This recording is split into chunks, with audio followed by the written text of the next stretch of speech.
자, 안녕하세요. 액티브셀, 액티브라이프 어영 원장입니다. 많은 중년 여성분들이 갱년기 비만으로 인한 체중 증가와 건강 문제로 많은 고통을 받으시고 계시고, 이런 문제로 병원에 방문을 하시는데 답답해하고 우울해하시는 분이 많아서 이 영상을 준비하게 되었습니다. 갱년기에는 체중 증가의 이유를 모르겠다, 노력해도 빠지지 않는다, 여기저기 통증이 있다는 호소를 공통적으로 많이 하시는데요. 젊을 때는 활동이 부족하고 또 많이 먹고 패스트푸드를 먹어서 쪘지만은 중년 이후에는 노력을 하고 또 적게 먹는데도 찐다고 하시며, 나이가 드실수록 다이어트가 너무 어렵다고 하십니다. 일반적으로 여성 호르몬이 감소하는 40대 중후반의 여성분들은 불과 몇 년 전만 하더라도 괜찮았는데 갑자기 살이 찌는지 모르겠다는 분이 많고, 체중 증가로 각종 질환이 생기고 스트레스가 많아지고 삶의 질이 떨어집니다. 비만이 심해지면은 결국 고지혈증, 당뇨, 고혈압, 혈관질환, 골격계질환, 수면장애, 우울증 등 만성질환이 생기는 경우가 많기 때문에 이 시기에 비만 관리는 매우 중요합니다. 하지만 살 빼려고 무척 노력하지만은 효과도 적고 다이어트를 멈추면 체중이 바로 돌아오기도 하니 얼마나 힘드시겠어요. 이러듯 중년 여성분들의 다이어트가 힘든 이유는 다이어트라는 어려운 싸움을 하실 때 불리한 여건 속에서 다이어트를 하기 때문인데요. 그것은 갱년기 호르몬의 변화 때문입니다. 여성 호르몬이 40대가 되면 줄어들고 50대가 넘어가면 완경이 되는데, 이 호르몬 때문에 갱년기 다이어트가 힘든 것입니다. 그래서 갱년기 다이어트는 패러다임을 바꿔야 합니다.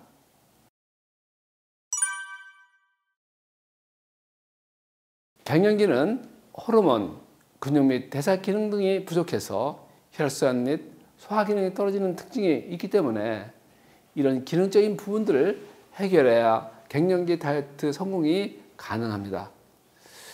살을 빼는 것을 넘어서 신체 기능 회복의 관점으로 봐야 하는데요.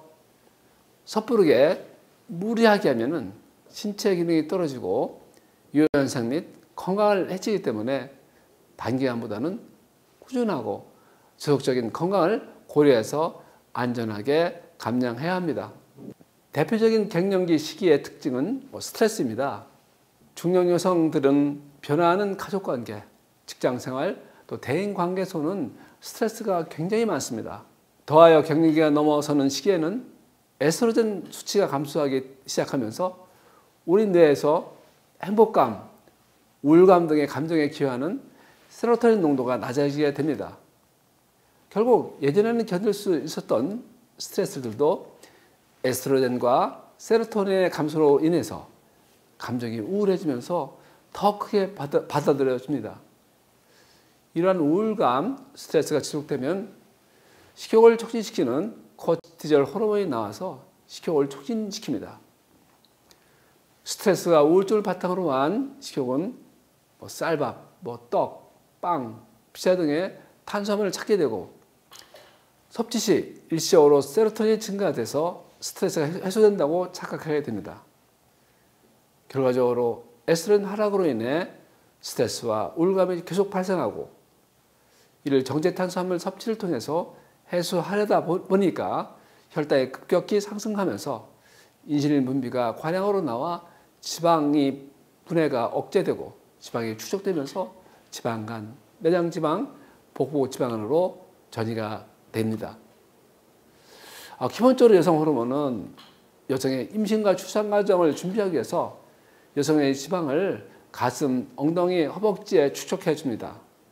하지만은 중년 이후에 여성 호르몬인 에스트로겐이 감소하게 되면은 이 지방들이 여성의 복부와 대장으로 옮겨지게 되죠.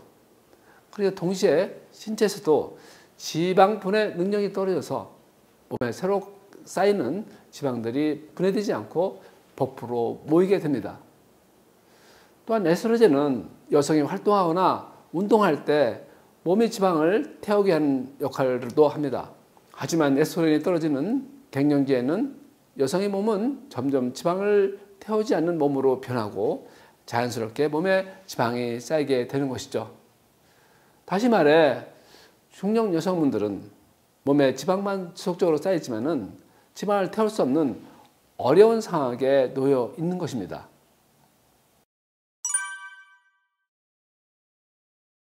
그렇다면 이러한 악조건에 놓여 있는 갱년기 다이어트는 어떻게 해야 할까요?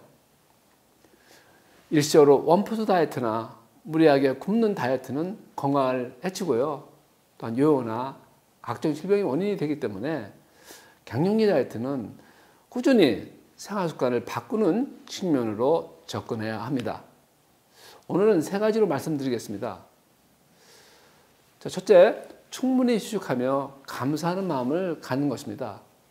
이 시기에 있는 무기력증이나 우울증, 피로감 등을 해결하려고 무리한 운동을 하거나 무리한 목표를 세우는 것보다는 먼저 충분히 휴식하며 긍정적인 마음가짐을 가져주세요.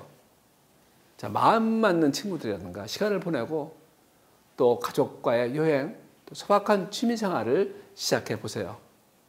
꼭 거창하거나 화려하지 않더라도 본인이 행복하고 여유로움을 느낄 수 있다면 갱년기의 스트레스와 우울감, 탄수화물 섭취 욕구 등의 몸에 안 좋고 해로운 것들에서 멀어질 수 있습니다. 그리고 감사하는 마음이 뇌와 삶도 바꾼다는 연구가 의학적으로 증명되기도 했는데요. 여러 가지 감사한 일들을 하루에 10번만 떠올려도 심박수가 안정화되고 행복 호르몬이라고 하는 세로토닌 호르몬이 활성화됩니다. 자, 무리한 목표를 세우지 말고 감사와 자신을 칭찬으로 하는 긍정적인 마음가짐을 갖도록 노력해 보세요. 두 번째, 잘못된 식습관을 바로 잡는 것입니다. 비만은 다른 말로 영양결핍이라고 할 수 있습니다. 자, 아프리카 기어 어린이들을 보시면은 배가 볼록히 나온 것을 볼 수가 있는데요. 단백질과 필수 영양소의 결핍으로 세포의 환경인 ECM 환경이 낙후되고 또 간질력이 부족해서 결합조직 내 세포들이 활동할 수 있는 환경이 마련되지 못해서 적절한 영양 공급이 안 되지 않아서 복부 근육이 약해져 있기 때문인 것이죠. 키아 아이들과 마찬가지로 비만 환자도 숨겨진 영양 결핍이라고 할 수 있겠습니다. 그렇기 때문에 비만을 위해서는 고른 영양소, 좋은 영양소 섭취가 중요합니다.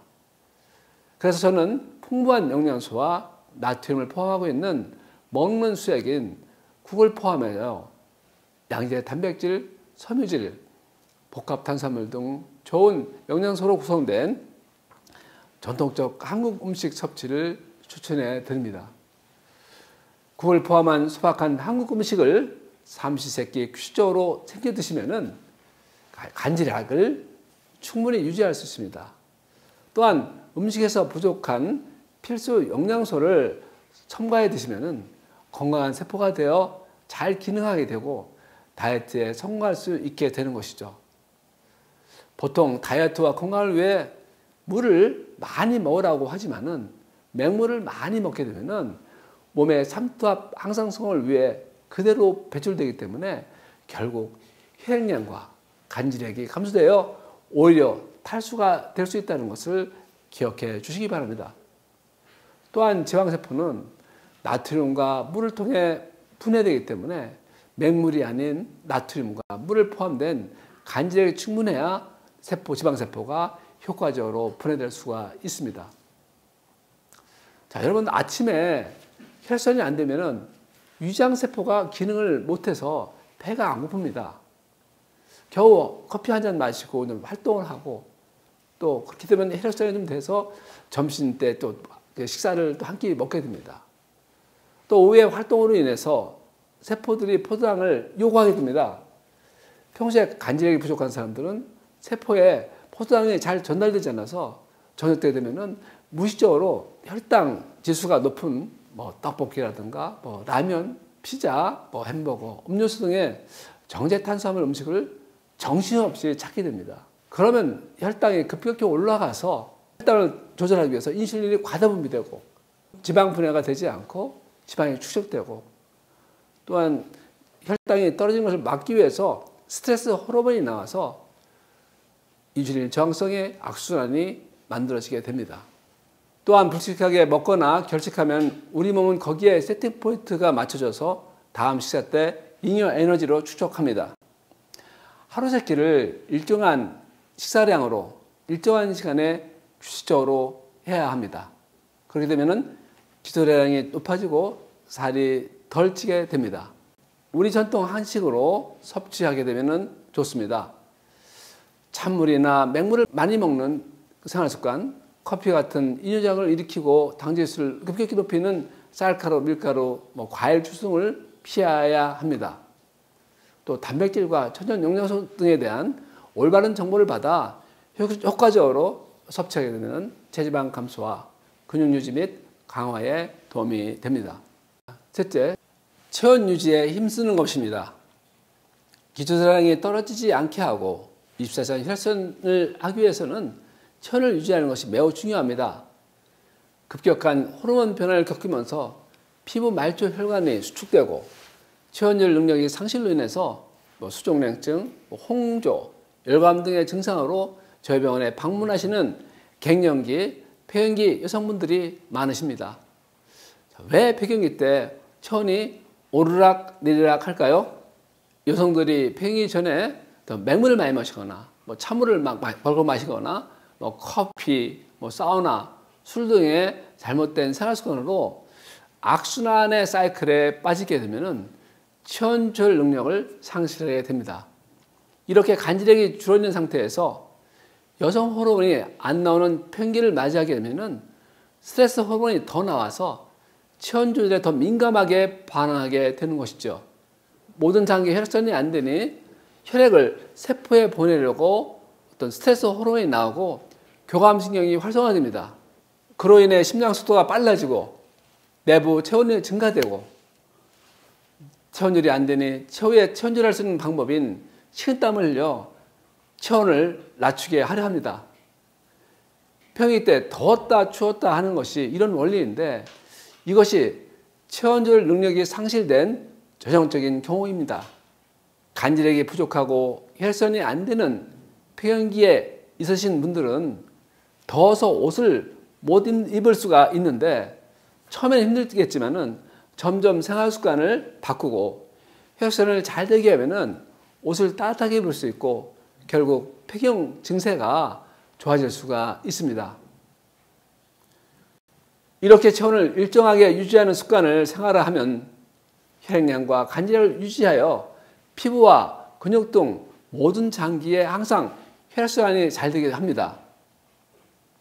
그러면 부신에서 나오는 아드레날린 호르몬과 코티졸 호르몬이 안정화돼서 스트레스가 관리되며 또 대사를 높이고 건강한 다이어트가 가능하게 되는 것입니다.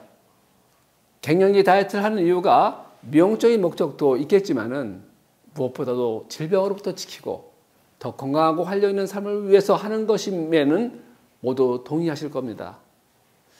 갱년기 다이어트는 건강해야 살이 빠집니다.